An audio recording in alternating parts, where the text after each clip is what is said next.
চোখ 2026 বঙ্গ সফরে কেন্দ্রীয় স্বরাষ্ট্রমন্ত্রী অমিত শাহ তিনি সাংবাদিক সম্মেলন করছিলেন, আমরা শুনছিলাম। আর আমরা এবার নজর রাখবো বাঁকুড়ার দিকে, কারণ আমরা জানি বাঁকুড়ায় মমতা বন্দ্যোপাধ্যায় পাখির চোখ 2026। আজ বাঁকুড়ার বর্জরায় মেগা রাজনৈতিক সভা রয়েছে তৃণমূল নেত্রী মমতা বন্দ্যোপাধ্যায়।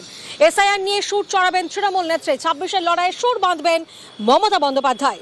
এসআইআর এর মাঝেই আজ বর্জরায় সভা, বছর শেষে মেগা রাজনৈতিক সভা তৃণমূল নেত্রী মমতা বন্দ্যোপাধ্যায়। দলনেত্রীর বার্তার দিকে তাকিয়ে কর্মী সমর্থকরা।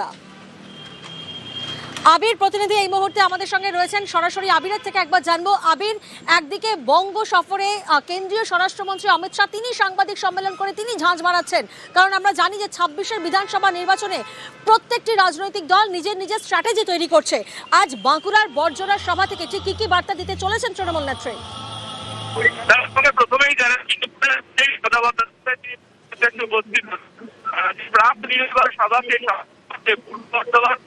এবং বাঁকুড়া সাংগঠনিক জেলার যারা জনপ্রতিনিধিরা রয়েছেন তারা উপস্থিত রয়েছে। প্রচার কর্মসূচি শুরু করেছে, যা 1 জানুয়ারিতে শুরু করতে চলেছে। সেই বিষয়ে দলের নেতাদের কাছে এই বার্তা পৌঁছে দেওয়া হয়েছে। সেই নির্বাচনী ইস্যুগুলোকে, যে রাজনৈতিক ইস্যুগুলো তৃণমূল ভোটের ময়দানে যেতে চায়, কেন সেগুলোকে গুরুত্ব সহকারে দলের নেতা কর্মীদের মাঠে ময়দানে সেগুলোকে পালন করা প্রয়োজন। একসঙ্গে সাধারণ মানুষ তাদের কাছে রাজনৈতিক সেই বার্তা দেওয়ার সভা। দ্বিতীয়ত হচ্ছে যে এফআইআর প্রক্রিয়ার বারবার নির্বাচন কমিশন একই সঙ্গে নির্বাচন কমিশন সংক্রান্ত ভূমিকা নিয়ে প্রশ্ন উঠেছে এবং যেভাবে তৃণমূল কংগ্রেসের অভিযোগ যে নির্বাচন কমিশনের সাথে কেন্দ্রের শাসক দলের সংসদ তা নিয়েও তারা বারবার ধরে সরব হয়েছে। ইস্যুতে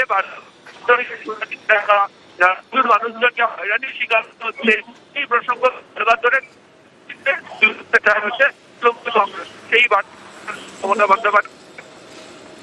একেবারে ধন্যবাদ আবির। গতকাল মুখ্যমন্ত্রীর নিশানায় বিজেপি, সর্বধর্ম সমন্বয়ের বার্তা দিয়েছেন মুখ্যমন্ত্রী মমতা বন্দ্যোপাধ্যায়। নাম না করে আক্রমণ মুখ্যমন্ত্রী মমতা বন্দ্যোপাধ্যায়, ভেঙে লুটে তছনছ করছে বলে তো মুখ্যমন্ত্রী।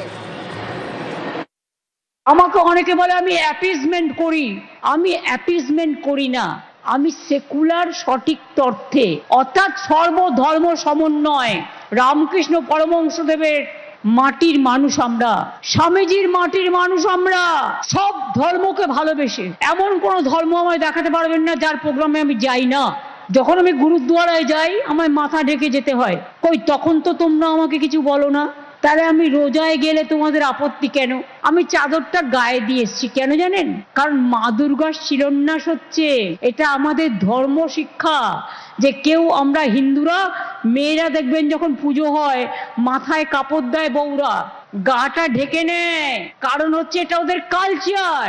সব ধর্মেই কোনো না কোনো কালচার আছে। সেই কালচারটা আমি যদি বলি মানবো না, হয় কখনো? ভেঙে দিচ্ছে, লুটে নিচ্ছে, তছনছ করে দিচ্ছে। কে থাকবে কে থাকবে না, কত মানুষ আজকে অসহায়। আমি মা দুর্গার কাছে শুধু প্রার্থনা করব, জাগো মা, অশুভ শক্তির বিনাশ করো, অসুরদের বিনাশ করো, দানব শক্তির বিনাশ করো, মানবিক প্রাণ ফিরিয়ে দাও, মনুষ্যত্বকে বাঁচিয়ে দাও। বাংলাকে অপমানের অভিযোগে সরব মুখ্যমন্ত্রী মমতা বন্দ্যোপাধ্যায়, ঠিক কি বার্তা দিয়েছেন মুখ্যমন্ত্রী শোনাবো আপনাদের।